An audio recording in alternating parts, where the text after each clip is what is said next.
Ngayong araw nga guys ay pupunta ako sa North Caloocan. Dito lang sa may Saranay Road, Kingstown 2 Subdivision. Ang tagal ko na kasi naghahanap kung saan pwede magpa-powder coat ng mugs o mas kilala sa tawag na repaint mugs. Magkaiba kasi yung powder coating sa repaint. Sadyang nakasanayan lang talaga natin na tawag ay repaint mugs. Buti na nga lang ay may nahanap ako dito malapit lang sa amin. Kasi yung mga napagtanungan ko ay malalayo tapos hindi pa one day process. Hindi ko naman pwede na hindi magamit yung motor ko ng isang araw dahil ginagamit ko to everyday sa paghatid sundo sa anak ko at pangbiyahe na din sa gabi. Kaya yung hinahanap ko talaga yung kaya ng one day process. At syempre, quality yung gawa. Buti na nga lang at may nakita akong malapit dito lang sa amin. At una kong tanong kagad kung kaya ba ng one day process. Kasi yun talaga yung kailangan ko. Kasi pag hindi kaya, ekis na kagad ako. At nung pagkatanong ko nga sa kanila, sabi nila sa akin, tumatagal daw yung paggawa ng 5 to 6 hours. Kaya pasok sa isang hinahanap ko. At pangalawang tanong ko, kung magkano ba ito? Baka kasi mahal, kaya mabilis gawin. Pero nagulat ako sa price na sinabi nila. Dahil pag standard color lang ay 2,300. At sa mga candy colors naman, or metallic, or illusion, or chrome is 3,000. At hindi lang pala mugs ang nire-repaint nila dito ha. Pati pala mga crankcase, swing arm, at grab bar. Basta lahat ng metal.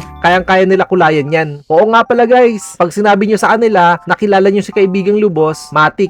Des 500 yan. Ang dami na din kasing gasgas ng mugs ko. Halos magtatatlong taon ko na din tong gamit sa araw-araw. Wala kasi akong pambili ng Boom X. Yun sana yung gusto ko. Kaso sa ngayon, hindi pa afford at may mas dapat unahin. Sinimulan na nga nila itong baklasin para maumpisahan na yung paggawa. At nung pagbaklas nga nila sa mugs ko, ay eto yung bumungad sa akin. Mga namumuong putik. Hindi kasi ito visible pag pinapalinis ko dahil natatakpan ito ng swing arm at ng gulong. Kaya siguro ganyan kadumi yung inabot. At ang kagandahan pa dito sa shop nila ay tulong-tulong lahat sila gumawa. Pati mismong owner ng shop ay tumutulong din sa paggawa. Kaya nakakatuwang tignan dahil para sa kanila ay walang boss. Dahil mas mapapadali ang trabaho pag tulong-tulong sila. Pagtapos ka mabaklas ng gulong ko ay sinimulan na nila yung pagtanggal ng dati kong pintura. Ginamitan nga nila ito ng chemical kaya sobrang bilis matanggal ng dating pintura. Habang naghihintay nga ako ay may pakape si boss dito. Kaya tamang kwentuhan muna kami dito. At alam nyo ba guys na yung shop nila ay mahigit 1 taon na din? Wala lang, share ko lang.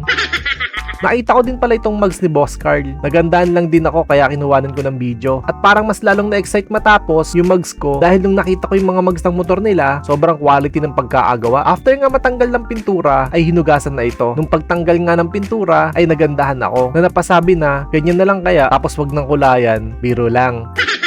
Ang angas din kasi tignan pag nakaganon lang. After nga nila hugasan, dito naman yung next process. Dito ay gagawin nila ay tatanggalin yung mga tirang pintura na hindi natanggal. Kumbaga, dapat malinis talaga yung pagkakagawa. After that ay ibababad naman nila dito yung mugs ko. Para daw pag binugahan na ay mabilis kakapit yung powder coat. At pag nababad na ay papatuyuin naman nila. Para pag tuyo na ay pwede na itong bugahan ng kulay. Ang ginawa pala nila ay pinasok nila dito at papainitin ng 10 minutes. After that ay pwede na itong bugahan ng first coating. At ang first coating nila dito ay silver. Dahil ito daw yung magpapalabas ng kintab mamaya. Nung nakita ko nga na binubugahan na ng silver, sobrang naangasan ako na ang sabi ko, ayan na lang kaya.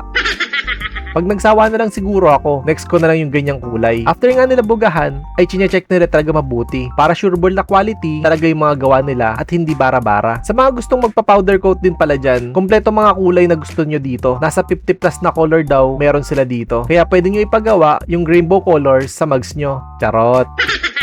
Pagtapos nga buga ng first coating, ay isasalang ulit nila sa lutuan para kumapit at matuyo ng husto yung powder. At pag natuyo na, isusunod na nila yung kulay na gusto nyo. At nung nakita ko nga yung final result, talaga naman napawawa ko sa gawa nila. Kaya montage, pasok! Bangga sa liga na bangga lagi sa bangga lagi na bangga lagi.